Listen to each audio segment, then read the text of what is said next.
Perfect. Hello, everyone. Thank you so much for being here. I highly appreciate it, being this early in the morning. It is such an honor to be here at Cosmoverse 2025. In this panel, we are covering what DeFi needs to grow up. Decentralized finance started with a vision of open access, borderless systems, and trust built on code.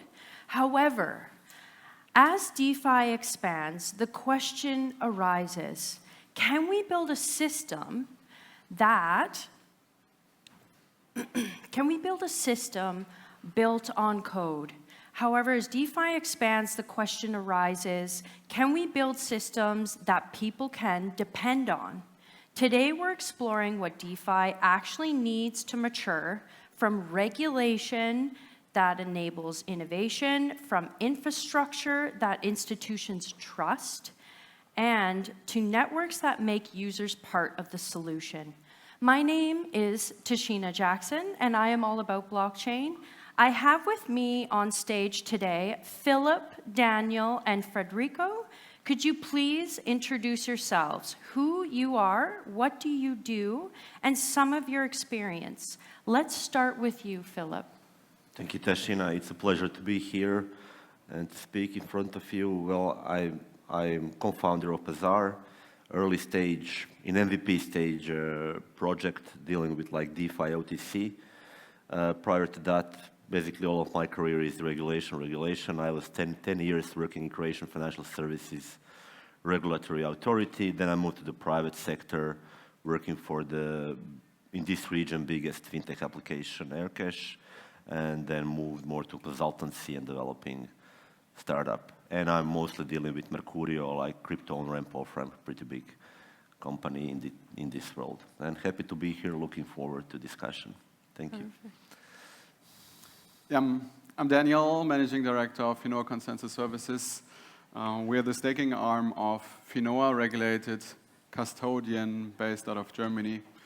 And in the last couple of years, we supported various launches of Cosmos-based chains with providing custody services for the foundations to keep their assets safe, as well as to run foundation delegation programs, stake their assets, decentralize the systems, as well as to get institutions to onboard into the ecosystem to custody their assets, put them to work. And happy to share what we see in our day-to-day business with institutions here. Hello, everybody. Thanks for being here. I'm Federico from Stakin. I'm currently the head of business development and partnership. As you may guess from the company name, we're mostly working on validators. But overall, we are doing like Web3 infrastructure as an institutional grade service provider in a non-custodial way. We are currently supporting around 40 chains, 15 of which are Cosmos-based, for doing a little more than 2 billion assets in delegation. And before joining staking, I was actually a former colleague of Daniel, so I was also in custody and staking, regulated for an institution. Now I joined the dark side of just staking, but yeah, that's my previous background. Perfect. So Filip, starting with you, you've experienced both sides, regulation and innovation. From your perspective, what kind of regulatory approach empowers DeFi to grow responsibly? Well, thank you for this question. First of all, I have a feeling like since 2020, so long, in crypto terms, pretty long time, the regulation and regulators and policy kind of hijacked the huge amount of crypto, especially DeFi. Like even when DeFi was, I don't know, just $1 billion in TVL, like really tiny, we were speaking about regulation. And why is that the reason? I think, like, especially on the Western Hemisphere, I don't know about Asia, but like US and Europe especially, I believe we live in something we can define as anarcho-tyranny, regulatory anarcho-tyranny. Me as an ex-regulator working closely with European colleagues, regulators are not bad actors, but like on the political level, there is such a huge pile of regulations that if you put very experienced people now on stage, give them 10 minutes to just make a point, they just name the regulations that apply to some digital-based financial product, I don't know a single person who can achieve that. Like, of course, you have core regulations, like we can mention MiCA, we mentioned yesterday DLT pilot regime, we mentioned MiFID, we mentioned alternative investment funds, and then you go to the privacy, to the cyber resilience, to the Digital Services Act, so on and so on. It is completely impossible to like efficiently cover all those points. And then you have technical implementation of all those points, which is thousands and thousands of technical documentation in Europe, completely impossible to follow. And on top of that, regulators are the one who should enforce all that regulation. So if you're a tiny project, even the mid one, it's almost impossible like to cover your compliance to regulatory costs. And even if you have all the money and all the resources, there is always a bullet that can go in your direction because we are living in a chaotic regulatory world. So to answer your question, we can see that now in the US, like the SEC was doing something, then the next year they were doing something else, based on a completely same regulation. Like the regulators are like the priests, they have a Holy Spirit helping them to determine the right understanding of the same sentences in the regulation. So what I want to tell, we need more legal certainty. Everyone, big projects, small projects, new one, old one, we need regulatory certainty, the clear enforcement rules that will help us navigate it and choose basically business models. When you go to do something in DeFi, you just follow what regulators think, and then you try to recalibrate your model to best fit to the new understandings of the regulation. And yeah, I will finish with that, very simple. We need legal and enforcement certainty in doing business. We don't have that in Europe, we don't have that in US. So that brings me to, how can regulators and builders work together to protect users while still encouraging creativity and experimentation then? It's again very, very philosophical question. Very early on, regulators from both sides of the Atlantic engaged with the builders. Like I, as a regulator, was speaking and attending many, many conferences Europe-wide, and there is like we lost the sense of what we're doing. We are protecting customers. That is the role of the regulators. If customers are defrauded, if their money is stolen, then there is a problem. How? The focus should be on the protection of customers. Soft protection like education, and then hard protection by the enforcement of the law. And everything else should be very open for the innovation. And due to this chaos I described earlier, in Europe it seems to me that the projects that survive best are the fraudulent projects, because there is not enough good enforcement to catch them up, and if you're a good actor, like you're talking with regulator, you are just risking that you will be like, that your business model will basically be strangled or going to wrong direction. So I think we should raise the bar in the sense that projects who doesn't scale to the enough level are not on the interest of regulator, because systematically they are not able to endanger huge amount of customers. We can see like DeFi, at least in my opinion, is kind of struggling to scale to get new number of people. So can we really endanger so much customers in Europe and US that we are systemic question of the regulators? I wouldn't say so. Let us scale and then put regulation on it when we will understand what's happening. You still don't understand, we don't understand. But deal with the obvious fraudulent actors, deal with the criminals. Don't deal with the legit projects that maybe didn't put everything they needed on their website, like every disclaimer. Wow. You know. Gotcha, that's a good way of putting it. Daniel, what are some of the key lessons from building infrastructure that institutions can rely on? I think there is a general misconception that institutions are so different than crypto native players. I think what we the key when you're thinking about infrastructure for institutions is you just need to build something that they actually need and that they demand. And this doesn't change from the different players. So we see this at the moment with stablecoins, right? So stablecoins are finally one of the solutions where we solve a problem of institutions, which is basically very fast settlement, 24/7 in a very cheap way that institutions, banks can use for their use cases on a day-to-day basis. And the great news is those demands are evolving and also evolved over the last years. So when institutions started to enter crypto, their first requirement was to just keep their assets safe, right? They wanted to get an access point to crypto, get their assets, and keep them safe. And this is where also why, coming to the point of regulation, in like Germany and Europe, custody services were the first things that were regulated, because that's exactly the first demand that the institutions had to access the system to get there. It was kind of the first step, and there's also our start in the ecosystem as an infrastructure we built for the institutions. Once they understood how to keep their assets safe, especially banks, VCs, wanted to earn some yields, right? And this is where we saw staking to evolve. We see a lot of institutional players like Stakin and many others to actually provide professional infrastructure for institutions, to put their money to work in a compliant and safe manner. And what we are seeing now and what we are actively building on is to go the next step, right? After custodying your assets, put them to work, they actually want to use the infrastructure. And I think here DeFi is one of the systems that is the use case that institutions want to use.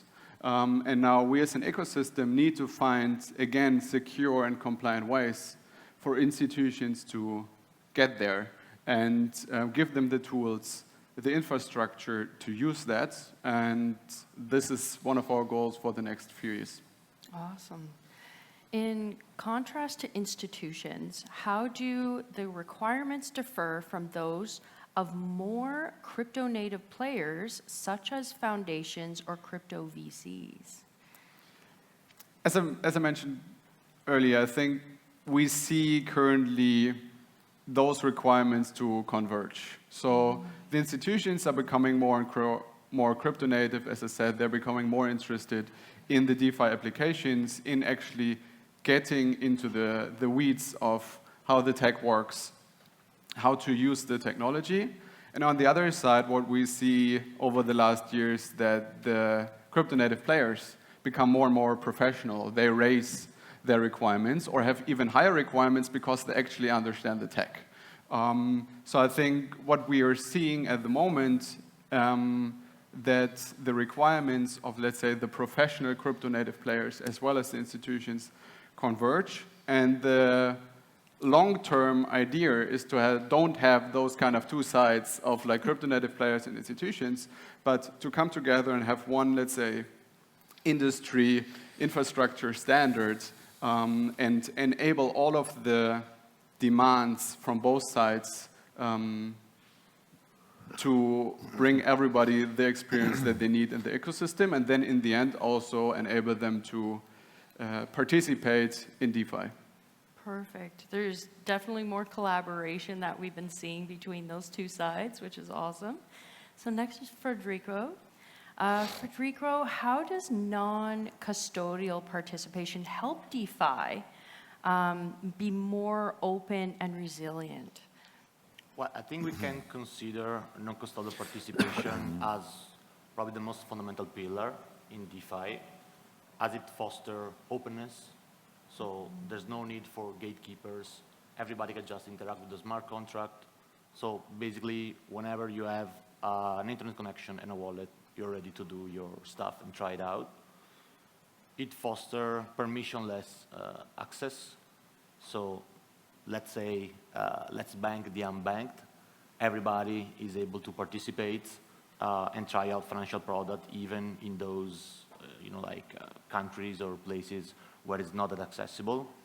And I think probably the most important factor on how non-custodial participation improves DeFi and solidify it is that it requires like security, provides user control, and with those two also comes responsibility for those using DeFi, because everybody's managing his own keys. And since nobody wants to burn their assets just by sending them to a wrong address, there is like a kind of indirect incentive for user to understand how the mechanics of DeFi works, know better how the blockchain works, what's happening behind the curtains. So all these factors are like both like fundamental, but also kind of how to improve, I think, the efficiency and the average knowledge of DeFi users. Perfect. So beyond yield, what inspires stakers/delegators to stay innovative and support the network they believe in? That's a very interesting question, because it's like, how is it possible to keep them when the yield is gone? Yeah. And I think like for this answer, I would just consider like staking on layer ones. So supporting a layer one, it's more like, I think for more on a retail side, it's like participating in a tribe. Mm-hmm. So it's really a matter of alignment and be like forwarder of the developments of this protocol in a way in which people need to kind of expose the principle behind the layer ones and move forward with it independently from price fluctuation. I generally think like price fluctuation of a token is a reflection of also the health of that project. But like staking means also like locking your tokens for a certain amount of time. And there is like a whole philosophy behind it. Most people think like, okay, staking rewards is just like APRs. So like also there's today the biggest comparison for DeFi, especially for staking, is like, do I put my money in TradFi and take a yield there, or like how it compares with the DeFi ones? But the philosophy behind staking is not just like earning the yield, it's actually providing security to the chain and participating governance. And those are two very important aspects that are especially characteristic of layer ones compared to other DeFi activities, like maybe protocols when you can borrow and lend your tokens. Because people need to understand that, first of all, you are providing security by locking capital inside the blockchain. Mm-hmm. And governance is fundamental, and probably it's the most important factor that we need to consider when staking the tokens for support the project itself. So governance is really about caring of the future developments of the project, and like what will be the next feature, the next update, which path the project choose to take. So yeah, I would say like those are the most relevant factors for people to stay in without considering the yield. And I think overall, like probably Cosmos is the strongest ecosystem for those aspects, because the governance is really a thing. I can tell you that we have seen also institutional players like VCs, maybe the more native one, starting to care more about this aspect. So reaching out, maybe I don't know, like we are running a white label node for them because they don't have the technical experience to do that, but they are often reaching out like, we want you to vote yes or no on this proposal because like we were mentioned about it when we decided to fund the project, and now it's time for us to take action and be part of this decision. Perfect. So I have one question for all of you, and this will help out anyone who is here and attending. If someone is in this room today and wanted to help DeFi to grow up, just like the subject, what's one particular step that they could take tomorrow to start? I should start first. Yes, go for it. So this is a heavy one. As an investor and user of DeFi platforms, I would say not to make new DeFi unicorn that will extract all the value to the equity holders, but to the token holders. Yes. Yeah.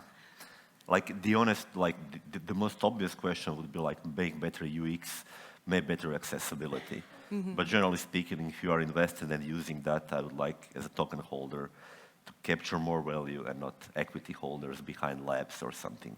Right, gotcha. I think a key kind of mentality should be to not be scared of the institutions, right? So when we are designing protocols, building protocols, we don't need to think about how do I design that in a system that's being able to being used by institutions. It's more about build something that actually has a need in the market. And once you find this need, such as what we saw with stablecoins, if there's an actual need, this system, this idea will mature to a point where it's being used. The first stablecoins were not used by institutions. The first stablecoins were not the ones that are compliant, but today we have like big companies like Circle that are professionalizing this in a way that institutions can work with this on a day-to-day basis. So my key takeaways, or what I would love to engage everyone, is like, don't be scared of institutions, just build what is actually useful, and the institutions will get that. Perfect. I would say if you have the knowledge and are like a technical person or a developer, there's a lot to fix in DeFi. There's bugs, bug bounty, white hat hacking. There's a lot of stuff to do. It's almost, I would say, like a never-ending mission to try to fix things in DeFi. If you are just like a standard user, I would probably say like take small amounts, try out stuff, gives a lot of feedback to projects. If you have any idea, just throw it to them. Participate, especially in governance and in DAOs. It's the best way to get involved, to learn faster, and to also like probably like create new ideas about what can be done by a specific protocol or project. Perfect. One last question real quick. What steps can help DeFi serve both everyday users and institutions with long-term sustainability in mind? Again, me Yeah. starting? Well, maybe I already gave the answer to that. I think, at least from my very limited perspective, it seems to me that numbers are showing that we are less and less onboarding new users in this space. And the reasons for that, I think we are just playing mostly player versus player games in the DeFi for many years now. And we need to open some new value streams to tap into some new source of like financial industry, not just maybe capital markets, lending, trading, swaps, but tap in some new, it's not easy thing, but we must try to unlock new value. I don't know how to do that, but I have some ideas and we must try to execute them. Awesome. Yeah, I second that. I think the topic is really about onboarding new capital to DeFi, and I think our perspective is of course that are the institutions that are bringing the volume that really matters. And I think we are in a state where institutions want to participate, and it's now about bringing them the tooling to actually get there, right? So if you're a project that has some kind of DeFi edge, like liquid staking, tokenized RWAs, whatsoever, talk to the systems that are engaging with custodians, with institutions, like custodians or anybody else. So those are the ones that are already providing the infrastructure to the institutions. So yeah, let's team up to get the institutions into DeFi. I would say probably, aside from general suggestions, like improving UI and processes, because not all the average users, but also not institutions yet, have the knowledge to understand like all the mechanics, the technical mechanics, or also the the financial behind specific like DeFi products. I think also like DeFi protocols and DeFi products in general should try to be as much proactive as possible when going to like the regulators, to providing more info and knowledge about how they works, in a way in which like slowly but steadily also regulation can start to come in stages, because I see like DeFi as a very experimental field, and I don't think you can start like regulating it right off the bat, because otherwise you kill the innovation, you kill like all the good minds applying to whatever problem we can try to solve. So I think it should happen in stages, and the best way to do that, and I think probably also at Finoa or other regulated entity try to do that, is being proactive with the regulators in like giving them the knowledge and the understanding to facilitate things. Because otherwise, if they just try to regulate things by comparisons, so they're looking at banks and they try to replicate in crypto, of course that's not going to work. And there were voices around, for example, in staking, that they wanted to like treat staking rewards as dividends from stock. But there is the whole like philosophy that I explained before behind that is totally different from stock. Like you're not providing capital in stocks to secure the company, or yeah, but most of the people don't do it for the governance. You need like, there's a lot of other different stocks and stuff to vote for the future of a company, like a Web2 company. So yeah, proactiveness with regulators is probably what simplify things for everybody, and avoid like cut downs on maybe specific verticals because they're either misunderstood or because they are prey of hacking and malicious actor. Perfect. Thank you so much. So we're going to close this. Thank you to all of our speakers up here today. Please give them a huge round of applause. They did incredible participation. Thank you for attending us today on this panel, and thank you so much for the organizers for such an incredible event here today in Split, Croatia. Thank you.